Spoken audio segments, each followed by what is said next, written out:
et bienvenue dans une nouvelle vidéo, bienvenue dans un nouveau vlog. Aujourd'hui nous sommes mercredi 15 si je me trompe pas et je vous ai fait dans mon vlog précédent ma chronique sur ce bébé le Cozy Christmas Mystery de Karine Pitoki, le tome 1 que j'ai beaucoup aimé, spoiler alerte.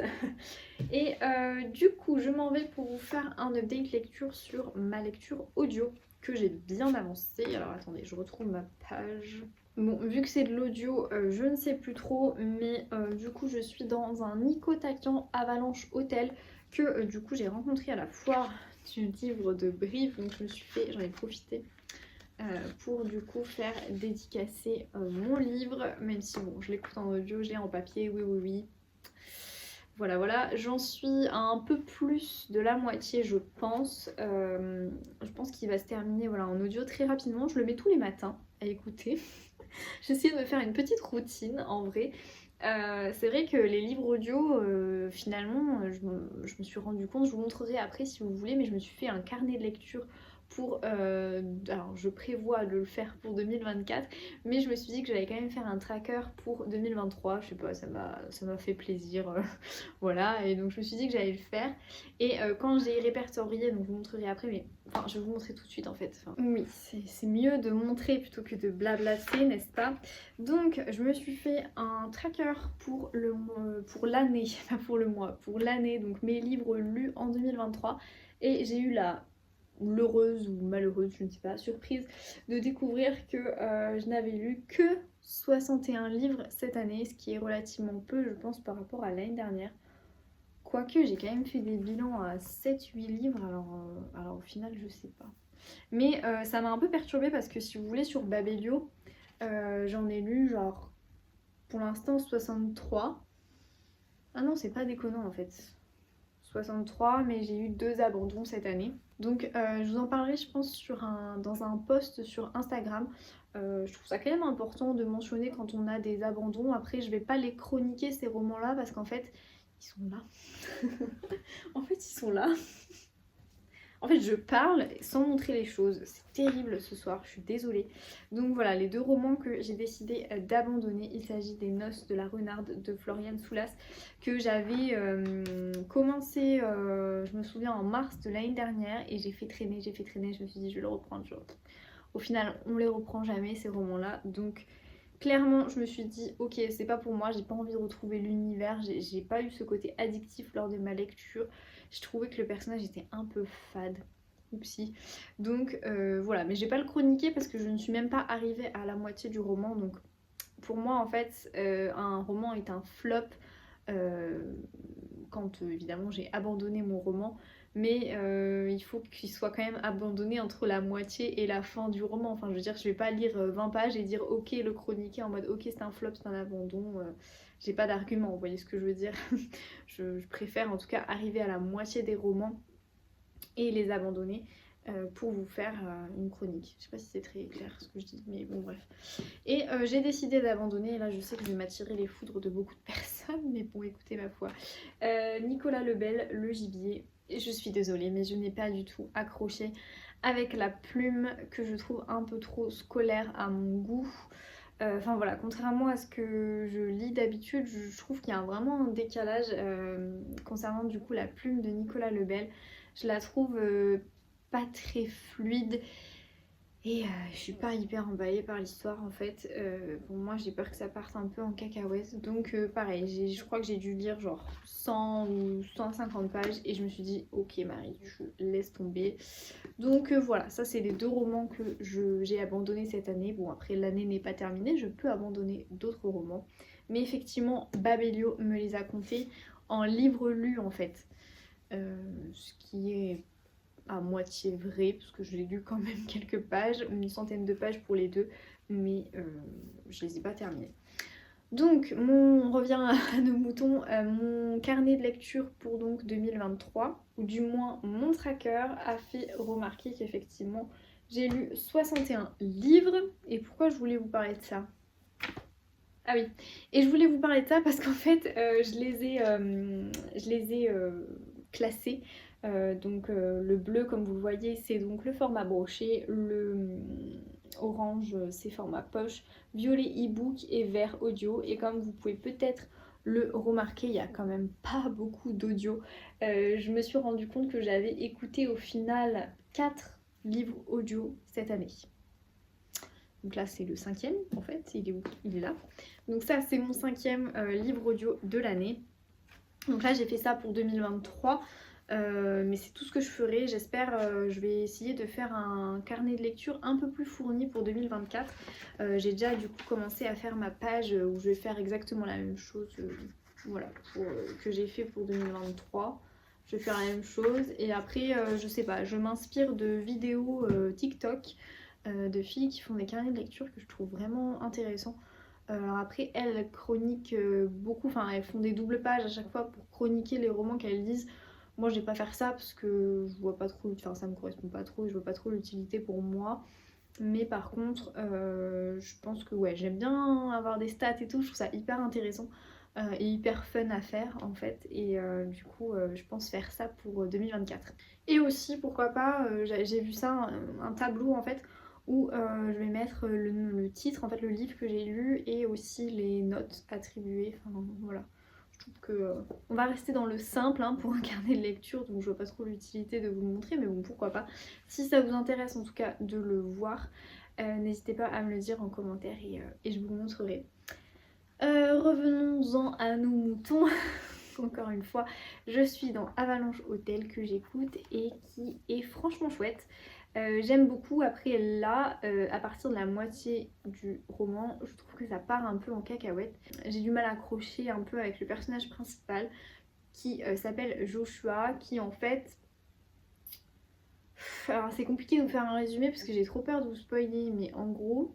Donc on est en 1980, on va suivre Joshua Oberson qui est agent de sécurité à l'Avalanche Hotel et un sublime voilà, palace dans les Alpes suisses et il enquête sur la disparition d'une jeune cliente. Il y a quelque chose de très bizarre en fait et ça c'est dès le début du roman, donc il y a quelque chose de très bizarre au niveau de l'ambiance. Ok, donc c'est bon, la 4e de couve spoil. Donc quelque chose de très bizarre au niveau de l'ambiance et tout. Donc on est déjà plongé dans cette ambiance un peu chelou d'hôtel. Vous allez voir, il y a pas mal de choses. Et puis après il se réveille, il est dans une chambre d'hôpital et on lui a dit que il aurait survécu à une avalanche.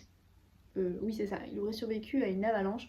Et si vous voulez, dans son rêve, alors du coup les médecins parlent de perte de mémoire ou alors le cerveau en fait a inventé ou a pris tous les souvenirs qu'il avait pour recréer une histoire et du coup il est un peu perdu. Ça, il va enquêter un peu, je me semble, sur c'est là où j'ai du mal à suivre en fait, c'est pour moi c'est un peu décousu, mais il me semble qu'il va enquêter sur la disparition d'une jeune fille qui finalement est un peu enfin, qui est pas trop la même jeune fille que dans son rêve, mais en fait on est comme ça plongé un peu entre rêve et réalité et on sait plus trop nous en tant que lecteur, et je pense que c'est voulu hein, de la part de l'auteur, on ne sait plus trop pardon ce qui est de l'ordre du rêve ou de l'ordre de la réalité.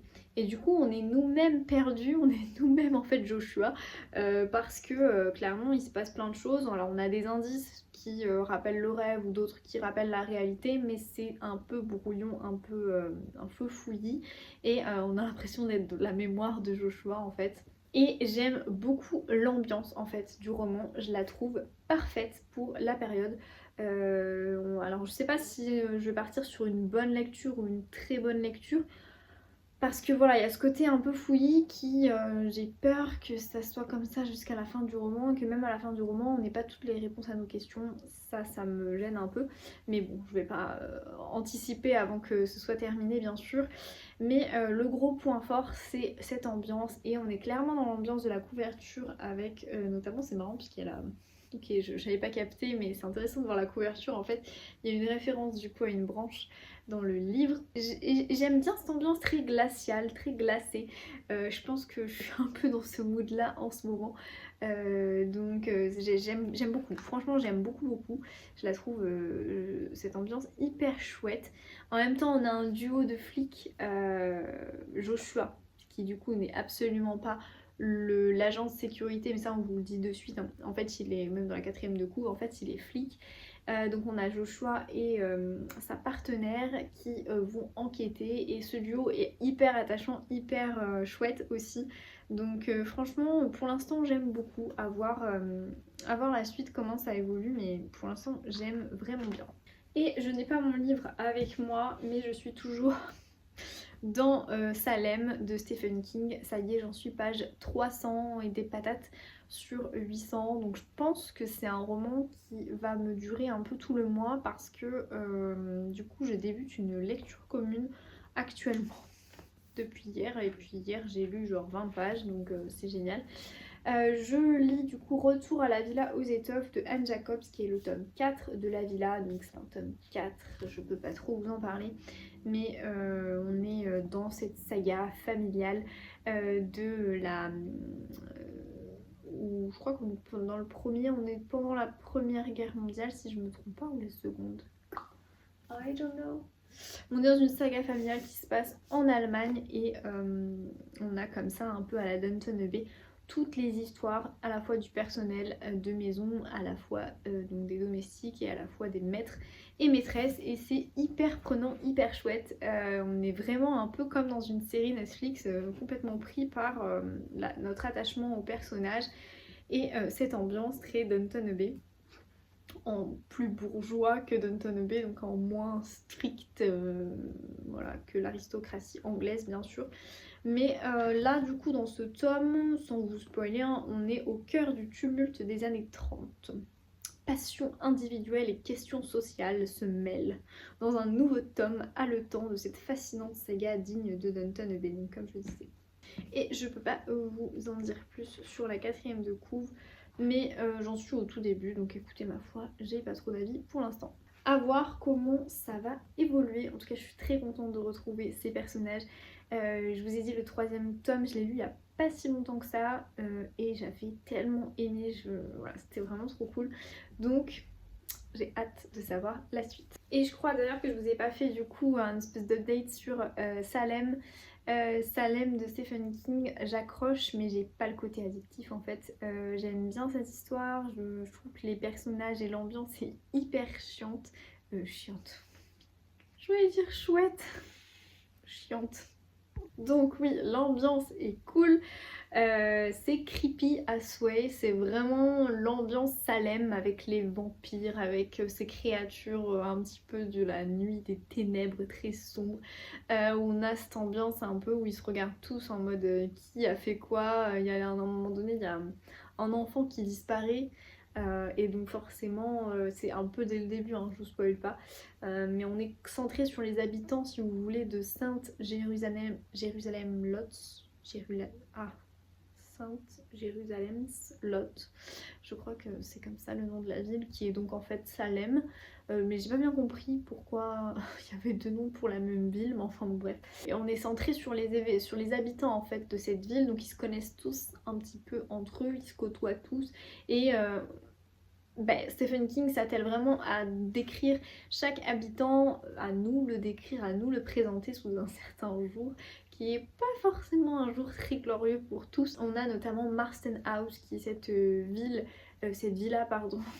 J'arrive pas du tout à parler ce soir décidément. J'ai plein de gaffes.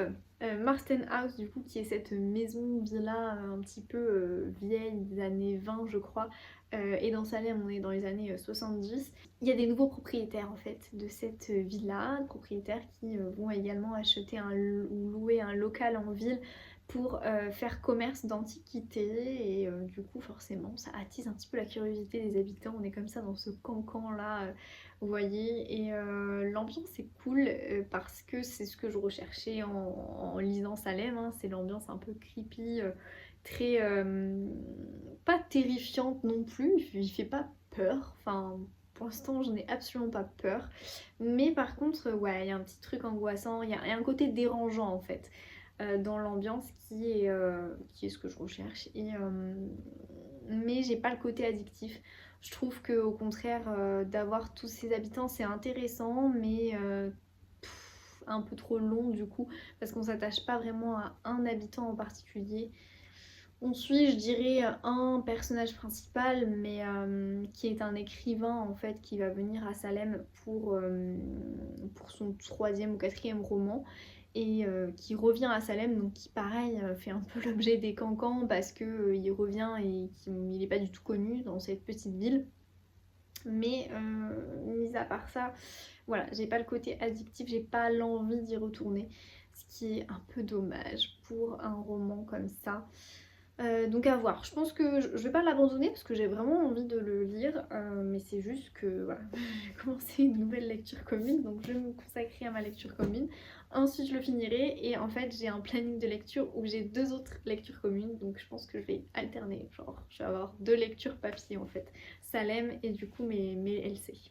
Voilà, bah écoutez ma foi, je pense que j'ai beaucoup parlé pour cette introduction de vlog. Oui, c'est bon. Je crois que je vous ai tout dit. Du coup, je vous retrouve plus tard pour un update lecture sur le tome 4 de La Villa aux Étoffes. Ça y est, le sapin est installé. Qu'est-ce que tu en penses, Auguste? Il n'a pas trop d'avis, je crois. Premier sapin de Noël dans cet appartement. Et voilà. On est assez content du résultat. On a acheté les petites boules et tout. On voulait quelque chose d'assez soft, sobre. Et tout miser un peu sur la lumière. En même temps, c'est vrai que notre salon est assez rouge. Donc on a mis des boules de Noël en adéquation avec la couleur. Voilà. Là, ça y est, on rentre enfin dans l'ambiance de Noël. Et rebonjour, on se retrouve, oui, dans ma salle de bain parce que je voulais vous faire un petit retour de lecture et que j'ai un peu la flemme d'allumer la ring light, etc., d'aller dans le bureau. Donc bref, c'est plus simple pour moi de vous faire mon retour de lecture ici, mon update lecture, parce qu'effectivement, je suis toujours dans ce gros pavé. Je vais, je pense, terminer ce soir. Parce que vous voyez, j'en suis page 598 sur 600 et des patates. Et donc j'aime beaucoup ce tome. Enfin là voilà, il me reste 629 pages, donc 598, ouais, il me reste une trentaine de pages. Et j'adore, j'ai adoré ce tome. Franchement, je l'ai dégommé ce week-end, je l'ai trouvé trop addictif. Alors c'est un tome 4, donc je peux pas trop vous en dire évidemment sur le résumé. Mais sachez qu'on est dans les années 1930 en Allemagne et donc on suit toute une ribambelle de personnages qu'on adore, auxquels on s'attache forcément depuis le premier tome et c'est passionnant. C'est hyper intéressant parce qu'on a à la fois du coup la vie des domestiques de la villa, on a la vie de la villa avec notamment tous les personnages, toute cette famille, cette grande famille, parce qu'ils sont beaucoup voilà, à habiter, il y a les enfants, etc. Et en même temps, on a la vie un petit peu de l'usine, parce qu'ils travaillent, ils sont notamment Paul, le père de famille, est directeur de l'usine de textile à Augsbourg. Et on a en même temps un peu le quotidien de l'atelier de Marie, parce que Marie, du coup, va se mettre à, sans trop vous spoiler, elle va se mettre à faire de la haute couture, et c'est vraiment passionnant. Ce qui est assez fou aussi, c'est qu'on a comme ça un peu le quotidien, donc comme je vous ai dit, de la famille, mais également la vie à l'époque et donc l'évolution des mentalités et un peu comme ça le climat sociétal qui va complètement changer. On est dans les années 1930 et il me semble qu'au moment où là j'en suis, Hitler est déjà au pouvoir, donc voilà, ça laisse présager, on est comme ça dans un climat où les tensions montent petit à petit, où il y a une forte crise économique qui provoque forcément un petit peu les choses. Et c'est vraiment passionnant d'avoir le quotidien, en tout cas de ces personnes-là, en Allemagne, du côté allemand, sous forme voilà, de saga à la Netflix, un peu romancée avec les secrets et toutes les péripéties des uns et des autres. Je trouve que voilà, on a vraiment une fresque familiale qui est hyper bien décrite. La Villa aux Étoffes, c'est l'une de mes sagas préférées et ce tome vient encore de me le confirmer. Voilà, je peux vous dire que clairement c'est un coup de cœur. J'ai adoré, j'ai re-eu ce petit côté addictif qui m'avait manqué dans mes lectures récemment, donc je suis trop contente vraiment d'avoir lu ce tome 4 et ça laisse présager un tome 5 assez explosif, donc voilà donc pour mon retour de lecture sur mon update lecture sur La Villa aux Étoffes.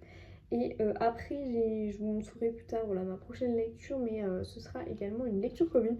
Parce que je crois que je vous l'ai pas dit, mais c'est une lecture commune que j'ai faite avec les copines, mon gang, entre guillemets. Mélissa du compte Senteur de livres, Camille du compte Two Cats and Books et Mathilda.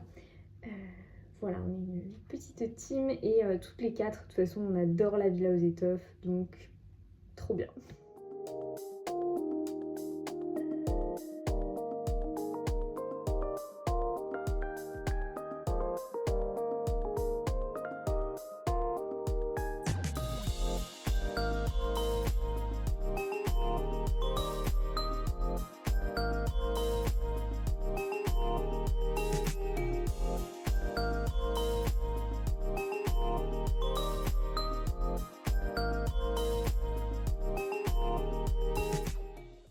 Et bonjour, c'est le matin, il fait super beau aujourd'hui, samedi matin, samedi 25 si je me trompe pas, novembre. On en a une d'ailleurs qui profite bien du soleil là. Elle est en train de roupiller. Elle roupille debout. Une bonne journée en tout cas qui commence.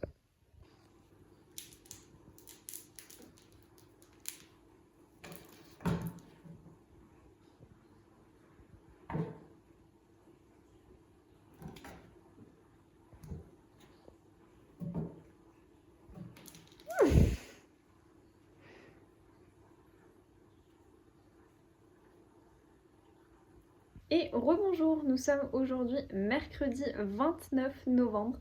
Ça fait très longtemps que je ne vous ai pas pris et j'ai pas mal de choses à vous présenter, à vous dire.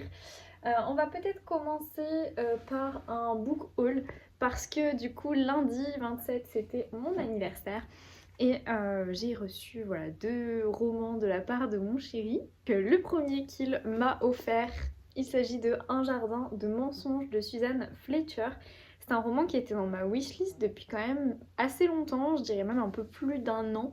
À chaque fois j'en entendais voilà, que du bien. Je sais que j'ai une copine qui l'a adoré, ça a été vraiment un coup de cœur pour elle. Elle a beaucoup aimé l'ambiance. On est comme ça au niveau du pitch sur une jeune femme qui est atteinte de la maladie des os de verre. On est dans le Londres de 1914 et au niveau du résumé, il me fait énormément penser à La Nurse du Yorkshire, car nous sommes comme ça dans une... Elle va arriver, cette jeune fille, suite au décès de sa mère, dans un univers qu'elle ne connaît pas, avec un maître des lieux assez mystérieux, où tout est un peu bizarre. Et ils mettent là, dans la 4e de couverture, un brillant hommage au grand roman gothique, servi par une plume aussi vénéneuse que sensuelle. Donc voilà, j'imagine en tout cas cette ambiance un peu dérangeante, malaisante, mais j'imagine aussi cette jeune fille toute frêle au milieu qui va essayer un petit peu de comprendre le pourquoi du comment. Il me tente beaucoup et la couverture est trop belle, franchement. J'adore. J'ai également du coup de Suzanne Fletcher un autre roman, il est là, Un bûcher sous la neige, que je vais lire, que j'ai mis sur mon planning de lecture pour le mois de décembre. Donc normalement je vais le lire en décembre. Je vais pouvoir comme ça découvrir la plume de cette autrice. Mais celui-ci, voilà, je suis trop contente de l'avoir reçu. Autre cadeau, j'ai eu du coup... On change de genre littéraire, si cette fois-ci on est sur un genre un peu dystopique, The Perfect Match de Lila Mars. Cette fois-ci, donc comme je vous dis, on est sur un genre littéraire, voilà, je m'ouvre à des nouveaux genres littéraires. J'ai peur en fait d'être déçue, mais d'un autre côté, le résumé, le pitch me tentait beaucoup.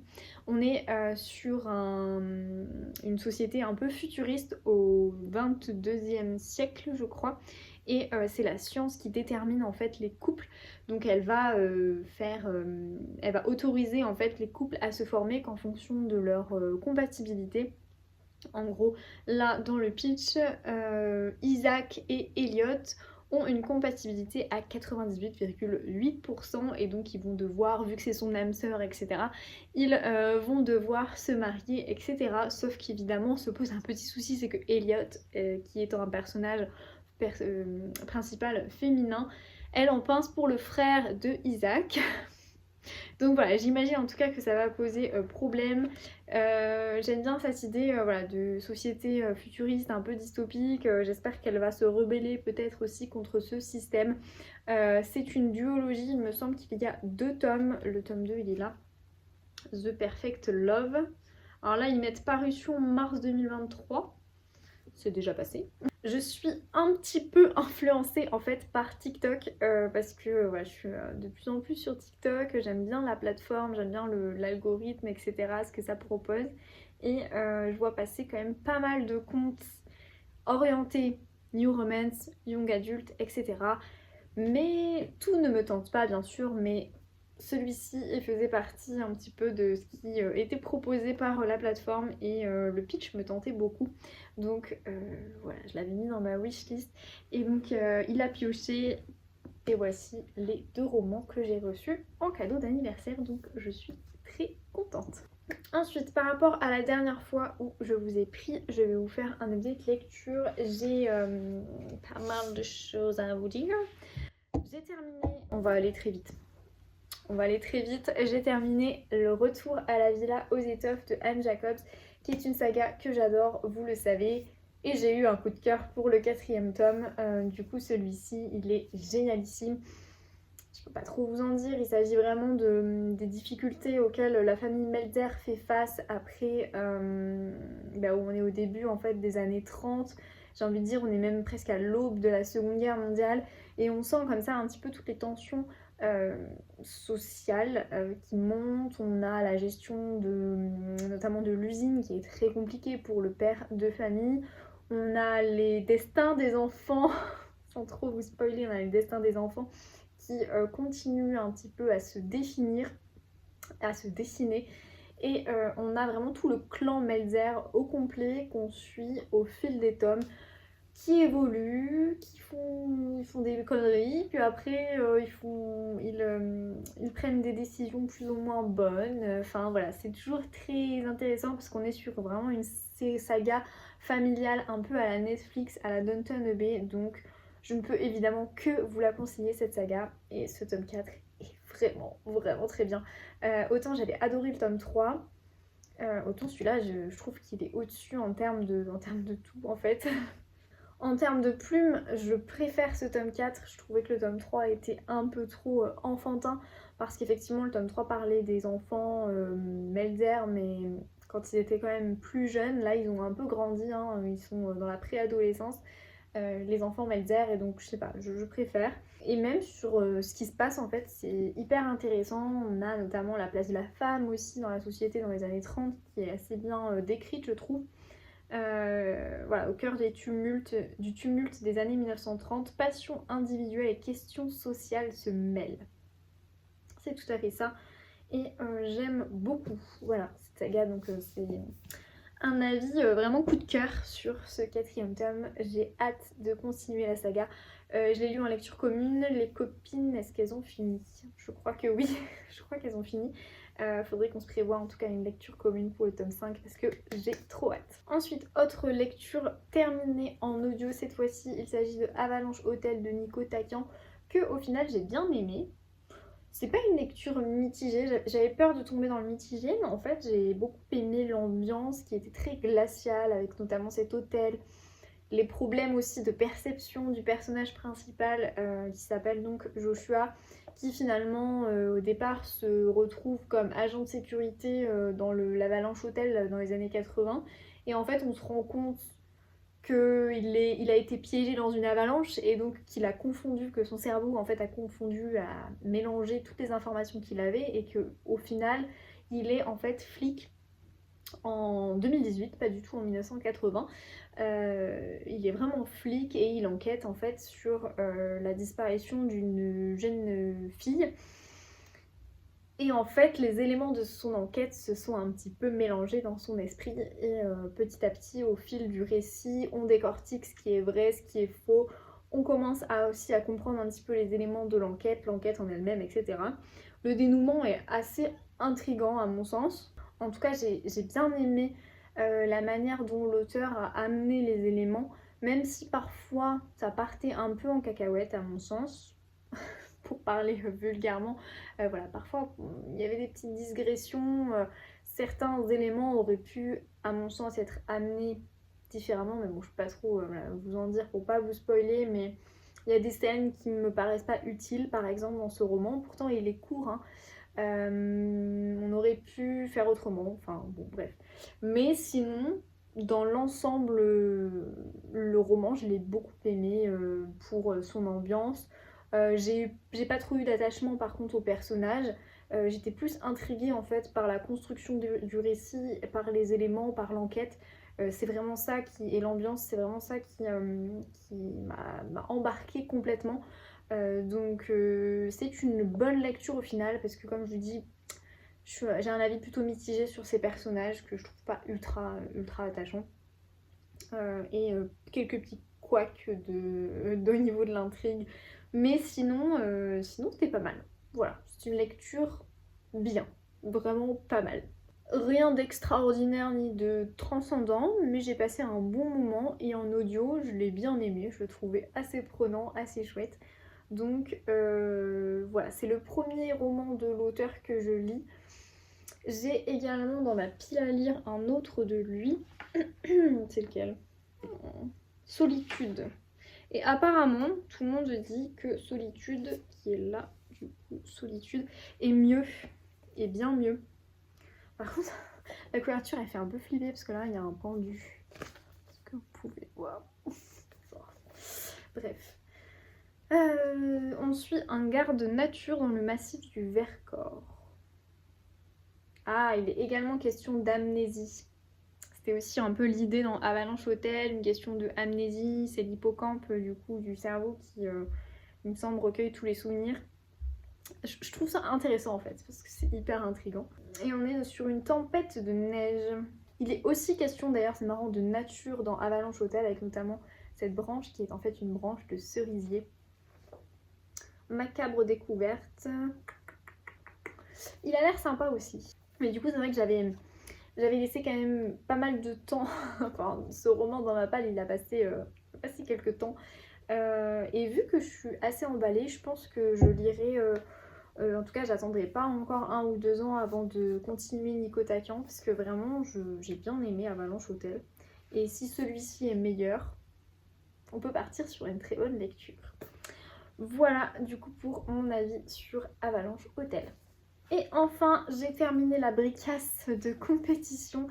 J'ai nommé Salem de Stephen King, où il est question de vampires, de petites villes aux États-Unis dans les années 70, dans le Maine plus précisément. C'est censé, enfin, je sais pas si c'est une bonne ou si c'est une lecture mitigée parce qu'il y a pas mal de choses qui m'ont dérangée dans le récit. À savoir, c'est censé être quand même une sorte de roman horrifique en soi, ou du moins il y a de la tension. Et j'ai pas trouvé les moments de tension. Au contraire, il m'a vraiment manqué le côté addictif. En fait, il y a trop de personnages. C'est-à-dire qu'on suit en fait vraiment la ville de Salem. On suit quelques personnages principaux, mais pour moi, il y en a trop. Dont notamment un écrivain qui s'appelle Ben Mears, qui va revenir à Salem. C'est un écrivain, je dirais pas un écrivain raté, mais un peu un universitaire écrivain qui vit un peu solo au gré de ses idéaux. Il va revenir à Salem et c'est vrai qu'au moment où il revient, en fait, là, il y a une maison un peu spéciale, inhabitée, qui va être reprise par un nouveau propriétaire. Ils sont 2 hommes et l'un des deux, je crois, je ne sais plus, mais je crois qu'au début, l'un des deux est vraiment bizarre. Ils vont également, ces 2 hommes, acheter un local en ville où ils vont le transformer du coup en magasin d'antiquités. Évidemment, ça cancane, comme je vous dis, c'est une petite ville, toute petite ville, une petite bourgade, et donc du coup tout le monde se connaît plus ou moins. Et forcément, il y a des nouveaux, il y en a un qui a un accent un peu français, c'est bizarre, etc.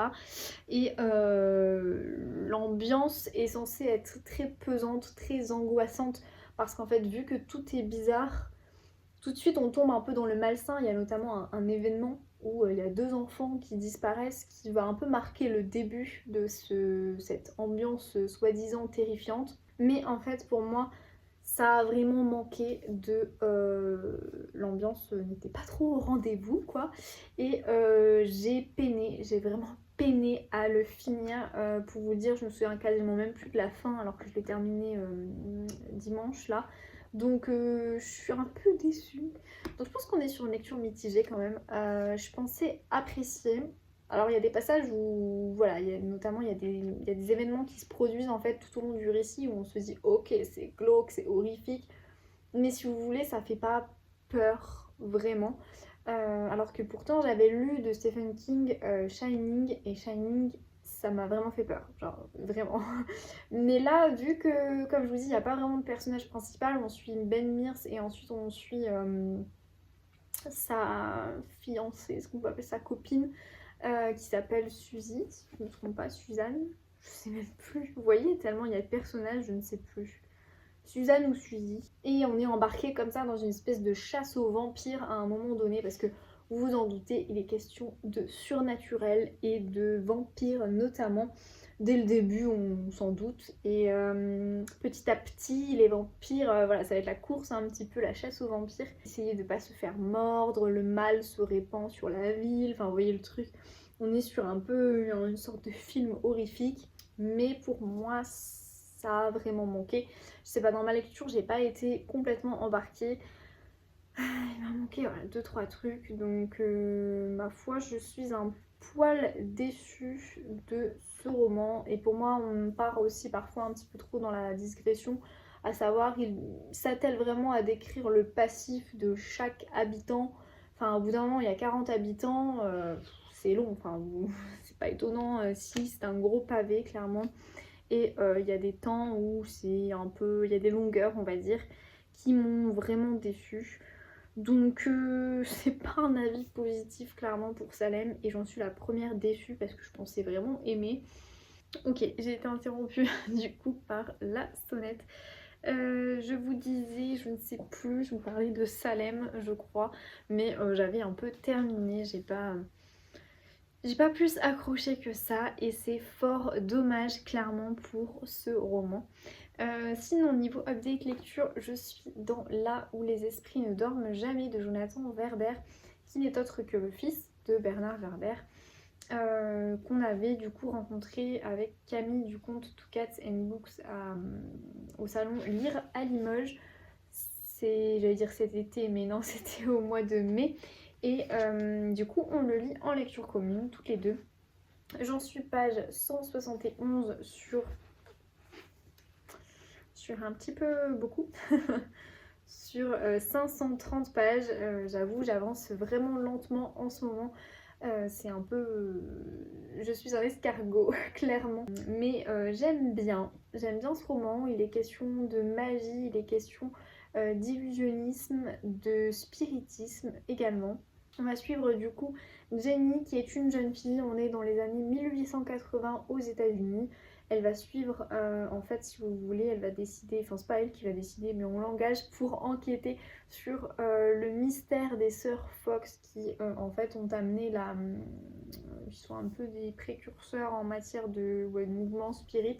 Elles ont amené voilà, la communication avec les défunts et elles se donnent un peu en spectacle, si vous voulez. Jenny est chargée par quelqu'un, par une agence en fait de détectives privés d'enquêter sur donc les sœurs Fox, mais vous vous en doutez, est-ce que vraiment les sœurs Fox c'est un tour de magie qu'elles ont inventé ou est-ce qu'elles communiquent vraiment avec les défunts? Tout est une question bien sûr de point de vue. On va un petit peu découvrir au fil de l'enquête de Jenny un petit peu tout ça. Enfin là où j'en suis, en tout cas page 171, elle commence à se poser quelques questions, mais on est comme ça sur l'explication un petit peu des rituels, de comment les sœurs Fox en fait font leur spectacle, et en même temps on va suivre un petit peu les tours de magie, etc. Notamment à travers Jenny qui est une prestidigitatrice, qui est donc magicienne en gros, qui voilà, a appris les tours par cœur, etc. Et on s'attache de suite en fait à ce bout de femme. J'aime bien parce que Jenny a un caractère quand même bien trempé et c'est plutôt appréciable. Elle se laisse pas faire dans ce New York des années 1880. Pour une femme, c'est quand même pas forcément évident. Et je trouve que c'est assez intéressant la manière dont l'auteur a mis comme ça en valeur les femmes. C'est assez féministe en fait finalement comme roman, je m'attendais pas à ça. Mais c'est chouette de lire ça. Voilà, au niveau de la plume, je la trouve pour l'instant un peu scolaire, j'ai envie de dire.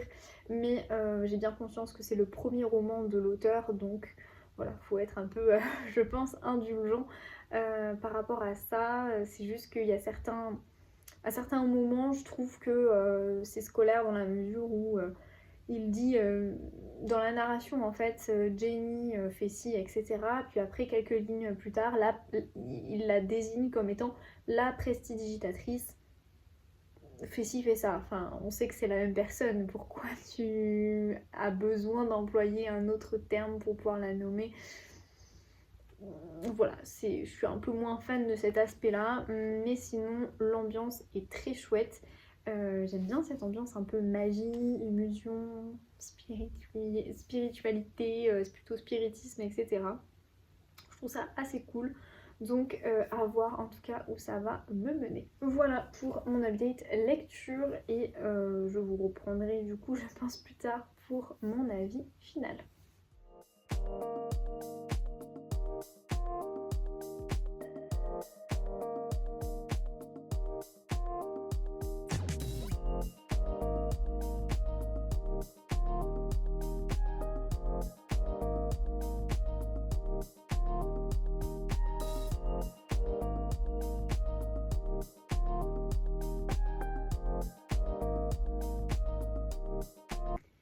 Ah, au fait, je vous ai pas montré, mais parmi du coup la suite de mes cadeaux, j'ai reçu un cadeau un peu spécial. Je trouve ça trop chou.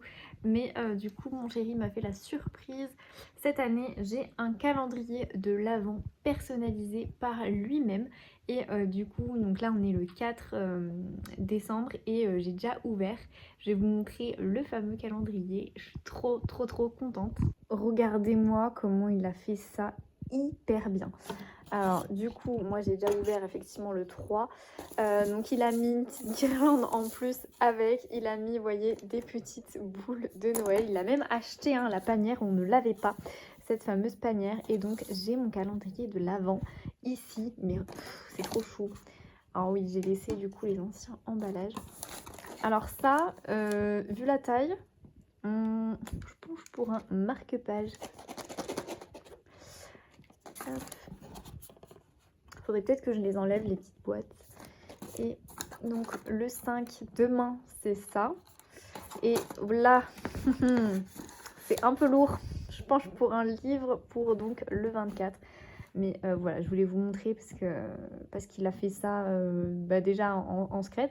Franchement, je savais pas du tout qu'il me concoctait une telle surprise. Et en plus de ça, l'attention est trop mignonne. C'est hyper bien fait. Pour l'instant, du coup, parmi les 4 premiers jours que j'ai eu donc des chocolats et également des stickers livres pour mon bullet journal. Donc je suis trop contente. Et ça, c'est beaucoup trop léger pour être un livre. Je pense qu'en fait, il n'y a qu'un seul livre, c'est celui-ci. Mais, oups, ce truc, elle s'ouvre un peu. Ouh, c'est lourd, le 5 est lourd. Donc voilà, trop choupi quoi. Vraiment trop chou. Ah, il y en a encore un. Oh, je l'avais pas vu. Oh, il y a encore un marque-page. Il y en a un là. C'est le 18. Bon. Enfin voilà, c'est trop mignon. Je suis trop contente de ce joli cadeau. Et regardez le rondin de bois que m'a offert du coup ma copine Mélissa pour mon anniversaire.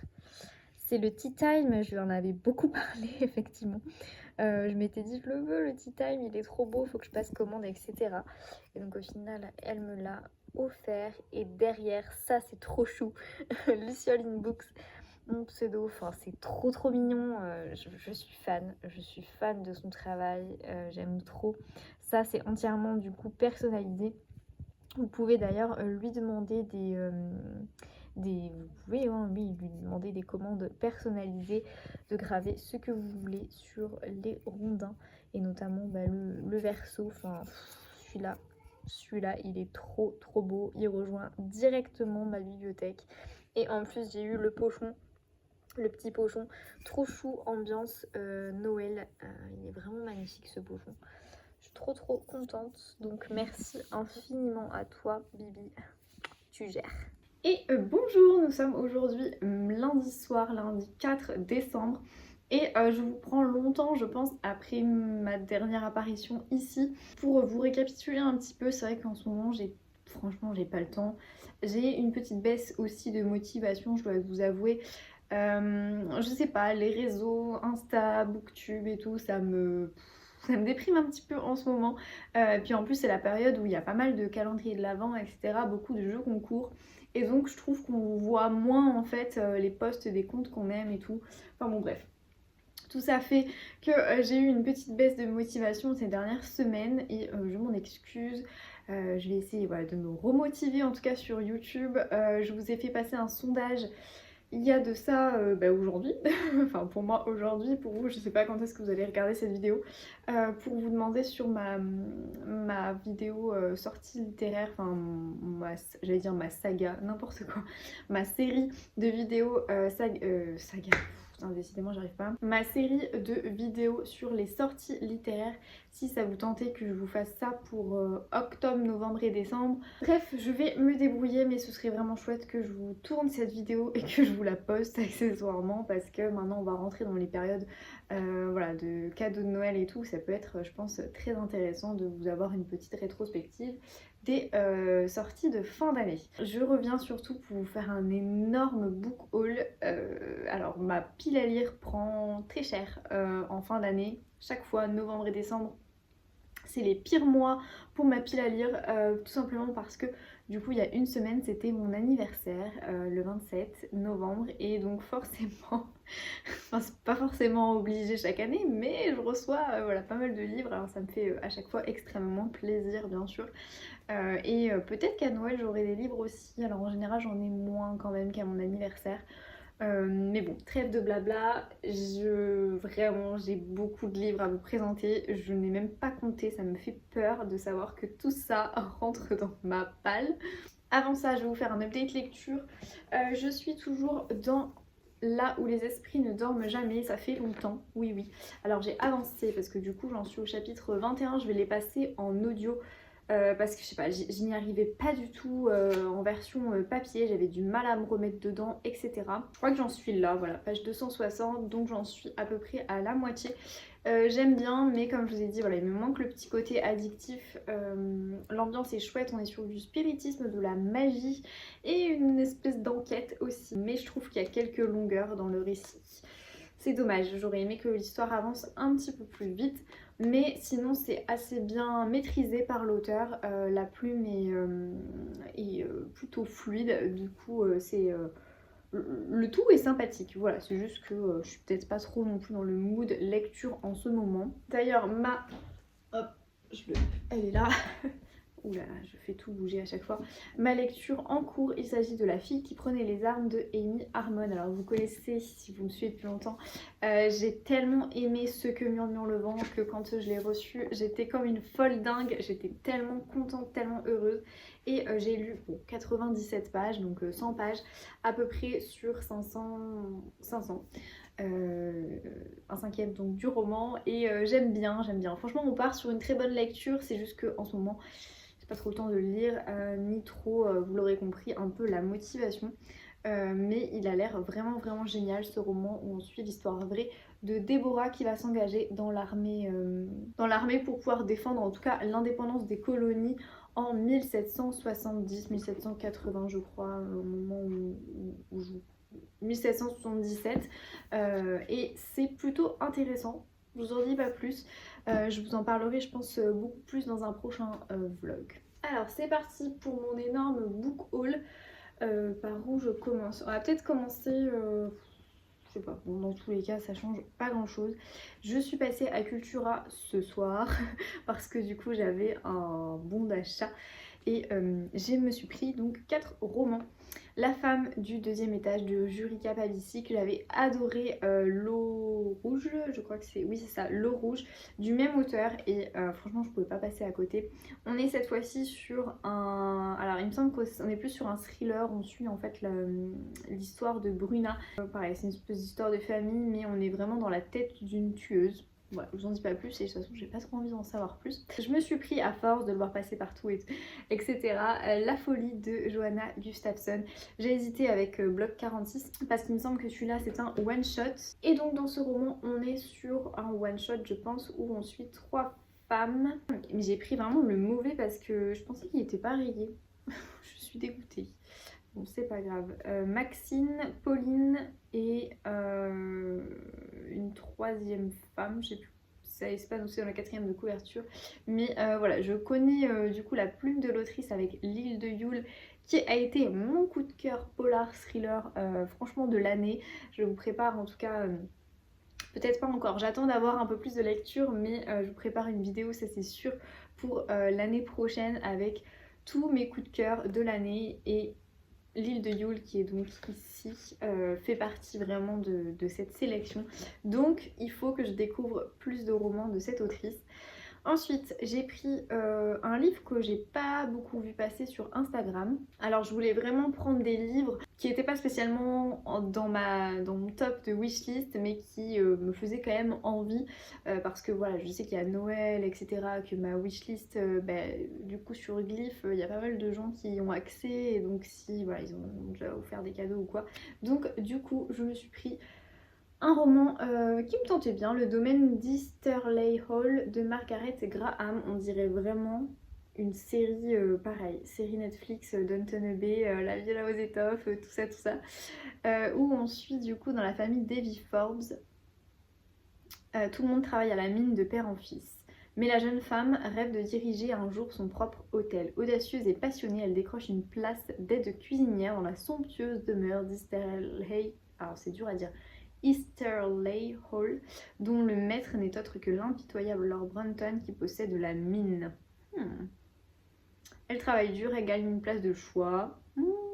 La guerre arrive. Et j'imagine qu'on est sur des histoires de famille. Donc il me tente bien. En plus il est tout court. Donc pourquoi pas. Et ensuite, je voulais vraiment continuer à lire cette autrice. Je l'ai découvert en début d'année, là, 2023. Il s'agit bien sûr de Annie Ernaux et j'ai pris L'événement qui traite de son avortement, je pense. Ah, par contre, je suis dégoûtée, il est mal imprimé. Il est pas très bien imprimé. Hein, un petit peu tristouille. Par contre, il est vraiment hyper court. Il fait 130 pages. Voilà, ça va se lire assez vite, mais voilà, il me tentait beaucoup, il fallait que je continue en fait, hein, tout simplement, de découvrir sa plume. Donc voilà, 4 petits romans qui vont rejoindre ma pile à lire. Et donc ça c'est les romans que j'ai choisis grâce donc à un bon d'achat. Et ensuite du coup je vais vous présenter d'autres romans qui sont des romans alors attendez parce que j'ai tout mélangé, on va essayer de faire ça convenablement quand même. On va continuer ce book haul avec Frieda de Annabelle Abbs et là je suis trop contente. J'ai eu récemment du coup un coup de cœur pour Miss Eliza, j'avais adoré La fille de Joyce. Donc il me fallait absolument Frieda, c'était obligatoire ce roman. Vraiment il me tentait beaucoup, donc je suis trop contente de l'avoir reçu. Je vais pouvoir voir si celui-ci est un coup de cœur ou pas. J'ai eu également La princesse d'Aragon de Philippa Gregory, roman historique où du coup je vais continuer de découvrir la plume de l'autrice. J'avais lu Reine de sang qui m'avait pas... spécialement emballé, mais au niveau de la qualité franchement historique c'était bien réalisé, bien fait. Et là on va suivre Catalina, princesse d'Espagne, fille des 2 grands monarques que cette terre est portée, donc Isabelle de Castille et Ferdinand d'Aragon. Sa sœur, sa grande sœur, c'est donc Juana, qu'on retrouve dans notamment Les larmes d'une reine, coup de cœur de 2023. Et du coup, il me tentait bien de suivre comme ça l'histoire en fait de Catherine d'Aragon. Sur tension de Olivier Norek, qui est, il me semble, du coup le tome 3, si je ne me trompe pas. Tome 3 du coup de la saga Vous savez, j'avais beaucoup aimé Code 93. Donc voilà, il me fallait en tout cas la suite. Je suis très contente d'avoir eu ce tome 3.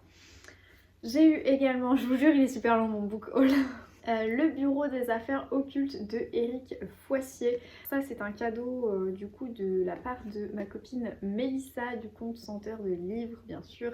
On est dans les années 1830, on est un peu dans une sorte de Paris victorien sombre et glauque. Il me tente beaucoup. Je suis très contente en tout cas de l'avoir reçu. Également de mon autre copine Camille du compte Two Cats and Books si je me trompe pas. J'ai eu La sorcière de celle-ci de Philippa Grégory qui est cette fois-ci une histoire donc de sorcière au XVIIe siècle en Angleterre. Une histoire voilà, de guérisseuse, mais vous vous en doutez c'est pas vraiment une histoire de sorcière purement parler. Et il me tentait bien, il me fait énormément penser à... je l'ai là. Les sorcières de Pendle de Stacey Hulse que je m'étais promis de lire cet automne. Et puis voilà, finalement nous sommes en hiver et je ne l'ai toujours pas lu. Bon, il veut pas rentrer, c'est pas grave. Ensuite, j'ai également eu de la part de Camille La femme de ménage de Frieda McFadden. Il me tentait énormément ce roman, à chaque fois je le voyais passer etc. sur les réseaux. Il a l'air assez intéressant, on est sur une sorte de thriller domestique si je ne me trompe pas, où on suit donc comme son titre l'indique une femme de ménage à New York.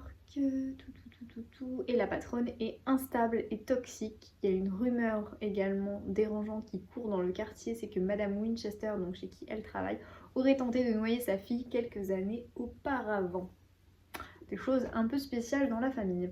J'ai eu cette fois-ci de la part d'une troisième copine, L'homme des 1000 détours de Agnès Martin-Lugan. Ce roman me tentait beaucoup. J'avais vu, du coup, on avait vu l'autrice en conférence à Lire en poche à Gradignan, donc au mois de octobre. Et je sais pas, quand elle a parlé en fait de ce roman, le pitch m'a énormément tentée. On est quand même sur un roman choral à 3 voix où c'est un ballot, on a des secrets, on a des personnages toujours aussi torturés. Voilà, c'est un peu la caractéristique, j'ai envie de dire, des romans de Agnès Martin-Lugan. Mais franchement, je suis trop contente parce qu'il a l'air incroyable. Ce roman a l'air incroyable et donc merci infiniment du coup à tous ceux qui m'ont fait des cadeaux parce que franchement c'est trop bien d'avoir autant de livres, c'est vraiment trop cool. Et c'est pas fini et ce n'est pas fini parce que j'ai été vraiment pourri gâtée cette année, hein. On peut dire ce qui est, là franchement j'ai jamais eu autant de livres, c'est cool hein, mais j'ai jamais eu autant de livres. J'ai eu Le consentement de Vanessa Springora qui est une personne assez connue, réalisatrice, éditrice, écrivaine et réalisatrice française. Qui parle du coup effectivement de sa relation avec un homme bien plus âgé qu'elle. Voilà, elle a 14 ans et elle est séduite par un célèbre écrivain quinquagénaire. Histoire vraie hein, du coup. Donc pourquoi pas, franchement il a l'air assez poignant à voir parce que c'est pas spécialement mon genre de livre mais je serais très curieuse en tout cas de le découvrir. Et l'autre roman qu'une copine du coup m'a offert, il s'agit de Une façon d'aimer de Dominique Barbéris qui a l'air aussi intéressant. Alors voilà, je savais pas, il a reçu le grand prix du roman de l'Académie française 2023. Et pareil, on est sur une histoire d'amour visiblement. Tendue entre la province d'après-guerre et une Afrique rêvée, Une façon d'aimer évoque la force de nos désirs secrets et la grâce de certaines rencontres. Par petites touches d'une infinie délicatesse, c'est toute l'épaisseur d'une vie de femme qui se dévoile. Il me fait beaucoup penser à voir après dans l'écriture, mais il fait beaucoup penser à 24 heures dans la vie d'une femme.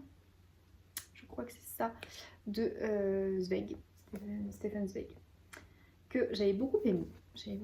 Donc voilà, j'ai eu deux petits romans que je ne connaissais, enfin celui-là je le connaissais, mais celui-là je ne connaissais pas du tout, donc ma foi à découvrir, ça a l'air assez intéressant. Et enfin, promis c'est la fin.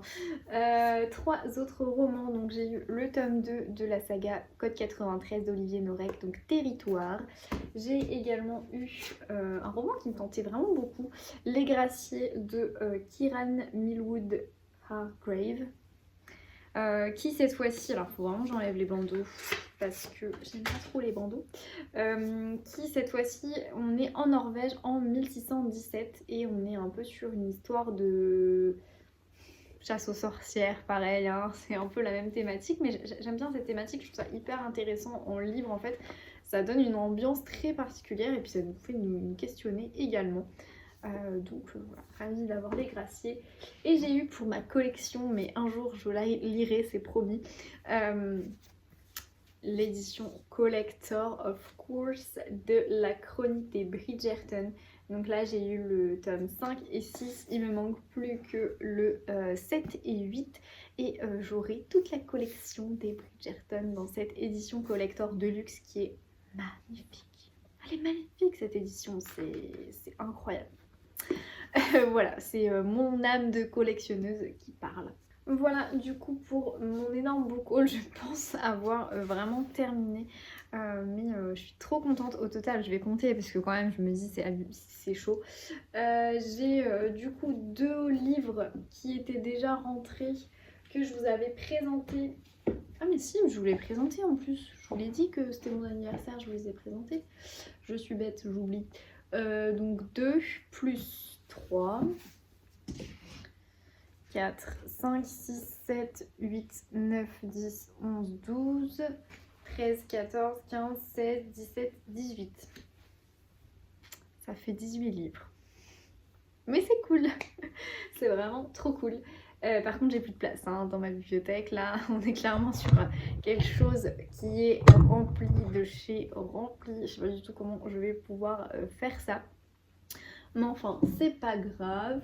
Le tout c'est d'avoir beaucoup de livres et ça fait plaisir je trouve. Voilà, je pense que je vais clôturer ce vlog ici. Je sais pas s'il sera hyper intéressant, ce sera vraiment c'est vraiment un vlog encore une fois book haul et j'en suis vraiment désolée.